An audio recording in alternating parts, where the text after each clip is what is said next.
All right, so let's start with, I don't know, the clubhouse.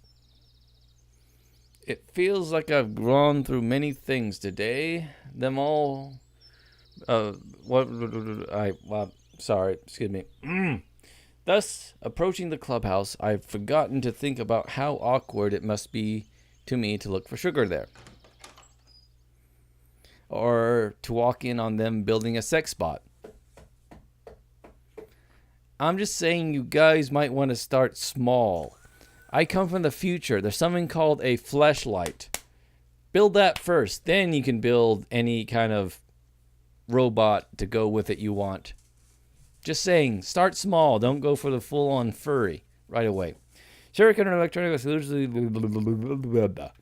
they were so busy that they didn't even notice me. I looked closely. Some kind of robot with boobs, or at least the body of one. Moreover, this robot was female and had animals. I don't think you said that last time. I didn't want to make up theories about the purpose of this device from the luminaries of the camp Cybertronics. Even though the design looked practically workable, I had my doubts about this robot even being able to conquer Earth, or at least being able to do anything on its own. I feared that the only purpose of this robot was to lay on a bed and provide sound effects. But they seem to be enjoying a little bit too much the process more than the end result itself. Well, the end goal is what you're trying to reach, and you hope as a guy you don't reach it too soon. And there was something we shared, even though I didn't want to admit it. On the other hand, they were afraid of the possibility of failure, criticism, or jokes. They weren't, rather. They were working towards a goal without paying attention to others who would call it unrealistic or even absurd or even slightly sinful. Oh, it looks like I'm truly comparing them to luminaries of science. Hey, you guys! I greeted them uncertainly. Oh, Simon, come in. We're glad to see you. I forget which voice I gave who. You know, he was, he just had a plain voice. That's the problem. Adjusting my chair, adjusting my microphone, adjusting myself. Sorry about what happened yesterday. I barely remember anything but, well, look, never mind, it's okay. And what brings you to a humble abode? Electronic looks at me slowly. Sometimes I feel that he makes such a face when he knows something about the other person, something he can use and the right moment to blackmail him. Sweet, sweet chimney. Sugar! I need sugar! An image of an ancient video game suddenly came to mind where some kind of unit like a builder or something cried out with all 5 pixels, "Gold! We need more gold!" Zug, all out of resources. We got it. Why would you want it? I felt that I shouldn't explain to Shurik that they want to bake a cake for him. I shouldn't spoil the surprise. I don't know. It's not for a cake. Hey, is that Mjolnir you have back there? Is that a green book? Hey, look at that design there. Is that 2 vacuums hanging over? Hey, look at that soldering iron that I'm distracting you from. What does that say, by the way? Something run. Another soldering iron. Well, that makes sense. Olga told me to get some. Okay, hang on. Eglon disappeared in the next room. And why do you have sugar here? Why not in a canteen? Well, the food truck sometimes comes last. When the food truck came last time, it was a long time to unload. And given the building is the closest to the entrance, they delivered it here with some sort of effort. That's reasonable, isn't it? It wasn't a complete sentence, but that's just because I'm getting slower and slower into 3 Sheets of the Windland. I don't really know what size of cake it will be, but that obviously is too much sugar! Well, thanks, but I don't need it all. But where would we put it? Where the fuck you just took it from? Anyways, what? They gave me a surprised look. We don't have a place for it. You asked for sugar, so we took it. So take it. It seems that previous small of his wasn't there without reason. Maybe you will help then, if not too far to carry. We're busy. He pointed his hand to his sex spot. I gazed at Shrek. He owed me one, after all. He hesitated, then looked away in shame. I sighed and took the bag and headed towards the door. Thanks anyways, fucking bastards. I said, parting, exerting myself. But I didn't make it far. Just after more than 20 meters, I had to put the bag down and have a rest.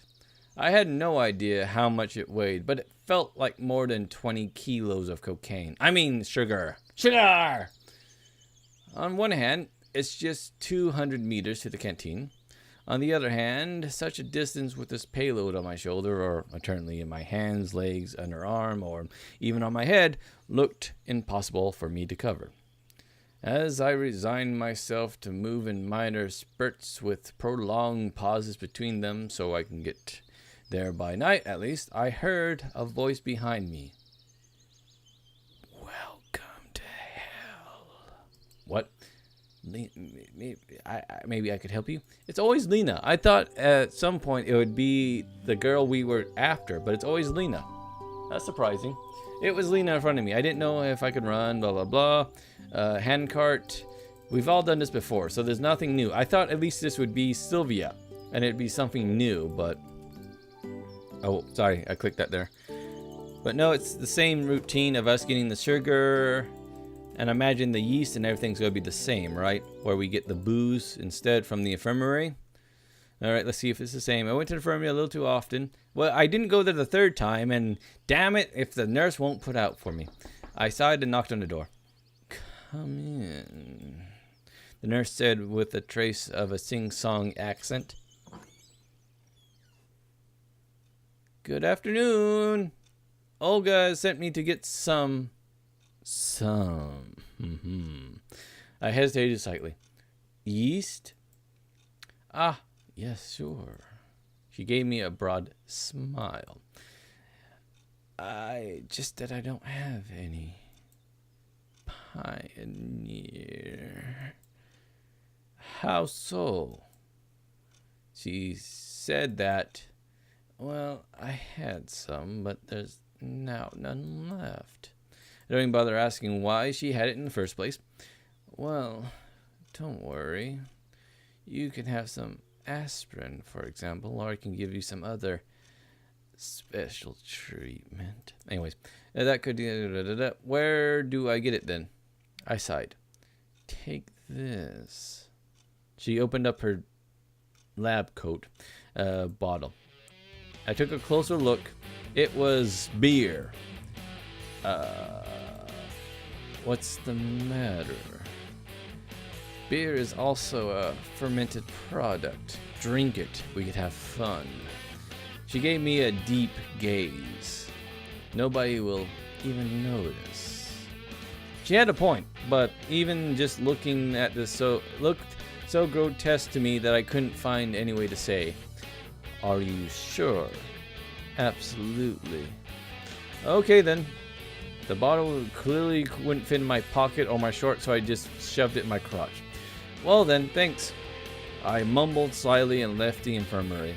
Yeah, so it's the same. We're gonna bump into Oh yeah, no, we bumped into Sylvia first. How's it going? What exactly? Ugh, your search for ingredients, you bastard. So you know already. Of course I do. I'm the one that sent you out to get bloody strawberries now, didn't I? Sylvia smiled. It's going alright. As you can see by this bottle I hid in my pocket that makes it look like I'm 12 inches. Han, what do you have there? I'm just happy to see you. Is that enough? Sticking on my t-shirt. Then don't we run into... Yep, here we go. What are you hiding there? It's my penis. Now excuse me, I gotta go take care of this. Anyways, big grin, yada yada yada. Alright, we hide it there. We go to the last place on the map, and we get the flower, which I believe is the most boring of the ones. Zoe has it just hidden in the thing. Okay, yeah, we've done this all before. Yeah, zap, zap, zap. Okay. Oh, wait a minute. Who comes back? Doesn't someone come with a book while she's gone?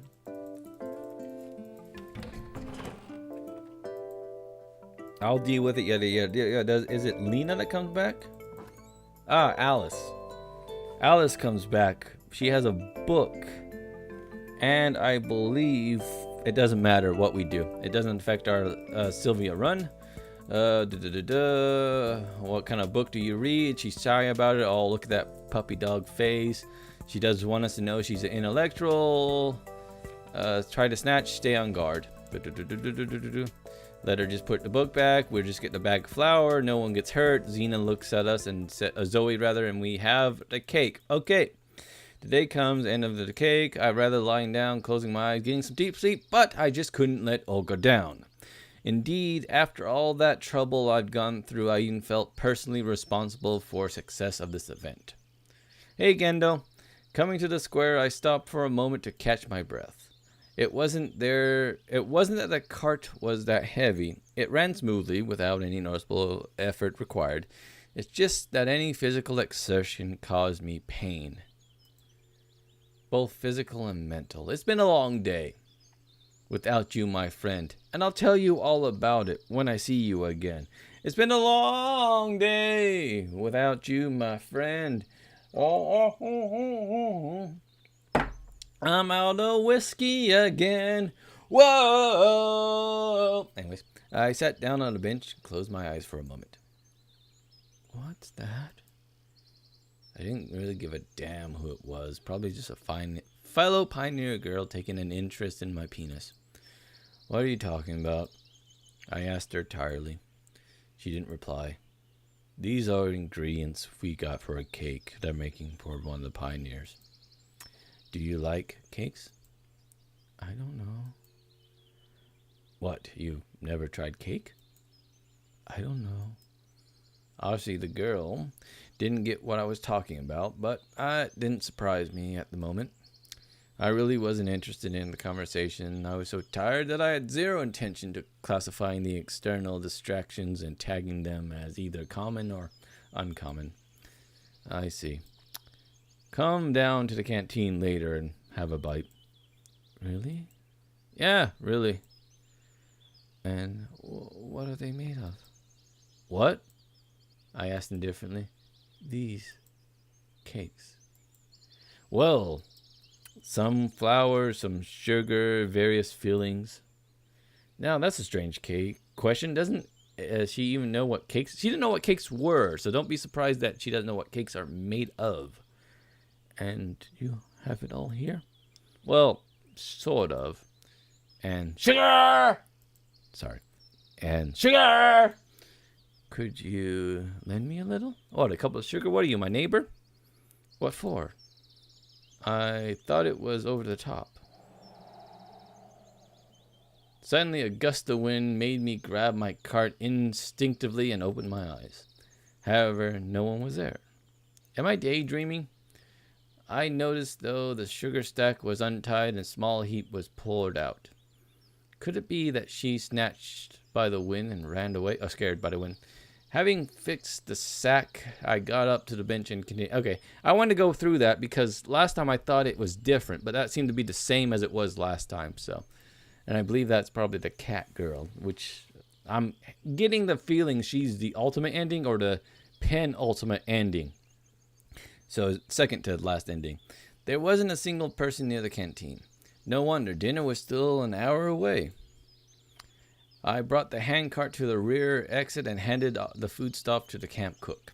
She must have already been told to do with them and gave me such an unpleasant look.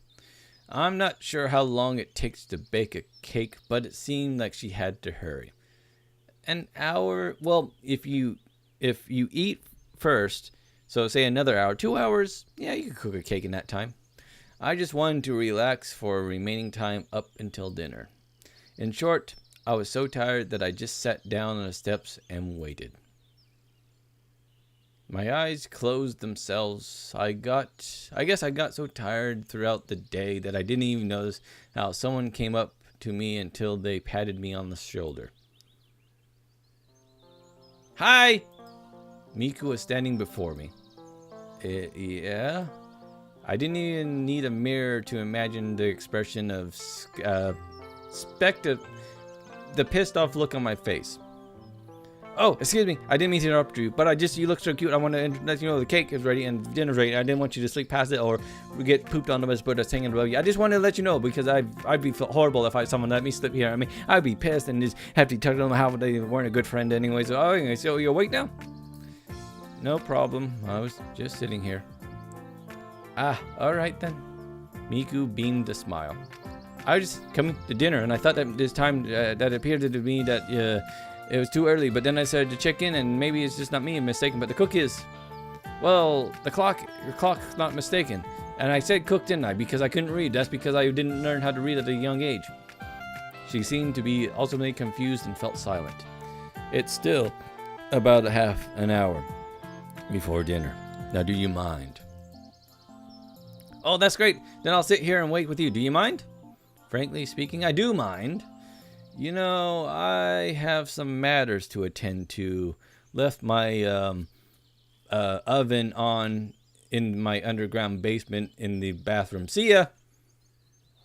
I stood up quickly and left without saying goodbye, ignoring Miku as I always do. It's going to be really weird when I pick her ending, because I'm going to have to yell a lot like that. She was screaming something after me. You fucker! Hey, Gendo. A minute later, I got to the square and sat on the bench with firm intentions of finding a quiet and safe place to wait for dinner. I think this is the first time in at least 4.5 days where I felt like this. I wasn't irritated because of some insignificant details, but I was really angry. I've completely stopped caring about where I am and why I'm here. I don't care about how I got here either. Or how to find out how I got here either. What's driving me mad is that I've always had to carry out some stupid task given by a camp leader, and it's always me who gets into the stupid situations and sometimes even end up looking like a clown. If all this is some alien's trick or a plot of the universal mind, they better consult their psychologists. I gritted my teeth, clenched my fist. And most annoying thing is that everything that happens seems to happen by itself somehow. I'd be happier not carrying around bags of sugar and weigh a ton, but I had no choice at all. I mean, my only other option would lead to much worse consequences than a muscle strain or a hurt pride. Why are you here? Or why are you angry with? Ulsa was standing there in front of me, smiling slyly. Nobody, really, except you, I answered absently. But my first fist gave me away, just like that. Okay, it's up to you. You better tell me, why did you run around the camp the whole day with some kind of bags? I had to, I replied reluctantly. I guess it was food. Maybe it was. Also was about to say something, but that moment the bell rang, calling the pioneers to dinner. I sighed relief and quickly headed to the canteen, leaving Ulsa behind. The only sexy adult in the place greeted me there. Thank you very much. For what? The camp leader gave me a friendly smile. For the cake, of course. Ah, yes, sure. It was that exact moment I began to understand the meaning of saying keep your thanks to feed your cat. Never heard that before.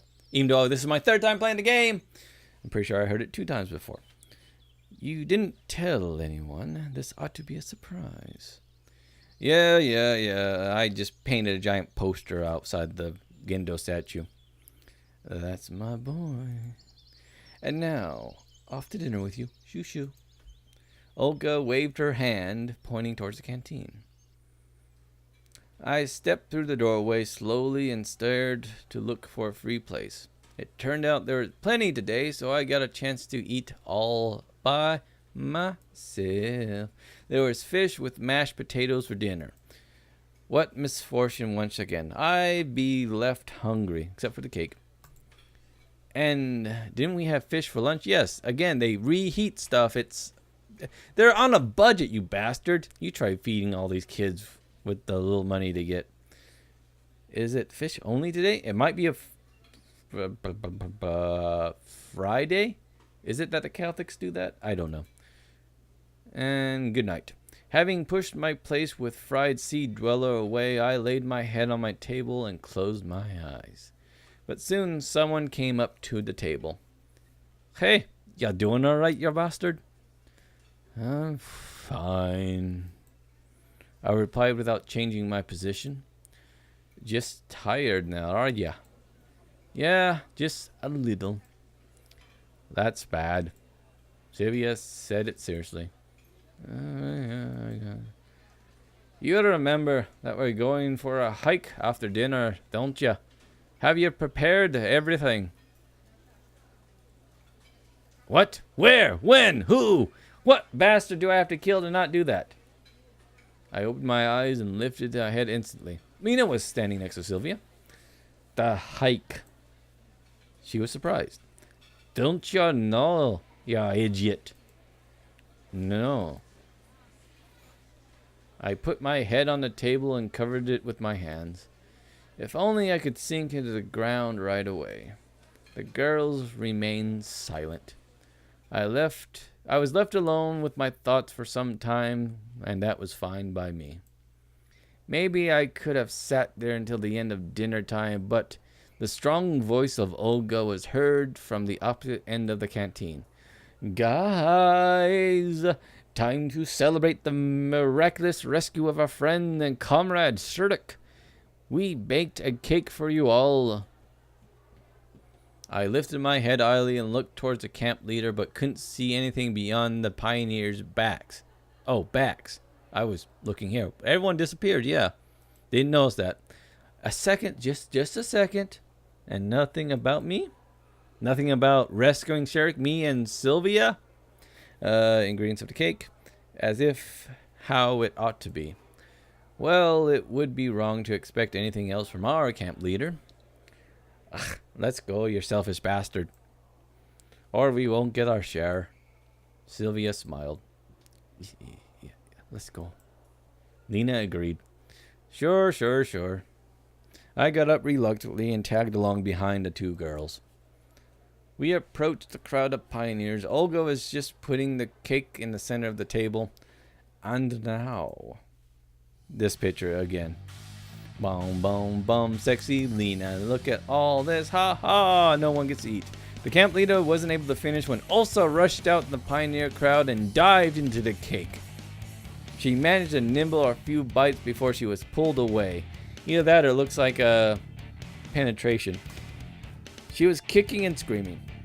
I started blankly from the outside of this drama. Elsa was smiling. Lena was picking up some cream with her fingers. All furious pioneers around. I felt completely out of place here. I thought that if I closed my eyes now and opened again, opened them up again. Oh, I thought you were saying that like you would say I would be in a different place. No. Here I am, back, the safety of my apartment. Yeah, in front of my computer.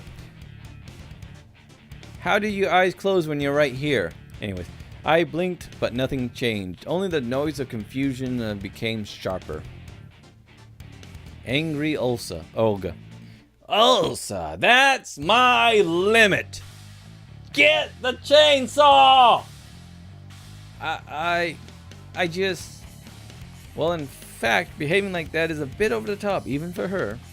Sherrick broke into the conversation, or is it court-martial? Please, Olga, since the cake is celebrating my return, it's no big deal. He hesitated. It doesn't matter. The camp leader turned to Ulsa as I have a heart attack. And you! Today I'm going to punish you to the fullest extent, so you'll behave next time. There won't be a next time. Snap. Anyways. Whatever, bitch. She snorted and turned back. You won't be going on the hike with us tonight. As if I wanted to. I was more willing to switch places with Ulsa and skip the hike instead of her, but who knew? If I had guessed beforehand, I would have been first to go berserk and smash the cake, take off my clothes, and run around like a streaker at Wimbledon. After a couple of minutes of confusion, the pioneers started to disperse. You have to get ready too. There'll be a lineup in the square in half an hour. I looked straight into her eyes of the camp leader, trying to express my attitude non-verbally, but it seemed I failed. She just thought I wanted to bone her. Which isn't too bad. Too off the topic. Don't be late. Ulsa was sitting in the table when I approached her on the way to the exit. So, why'd you do it? She looked very upset, but she had every right to be so. 'Cause I wanted to. Ulsa replied abruptly.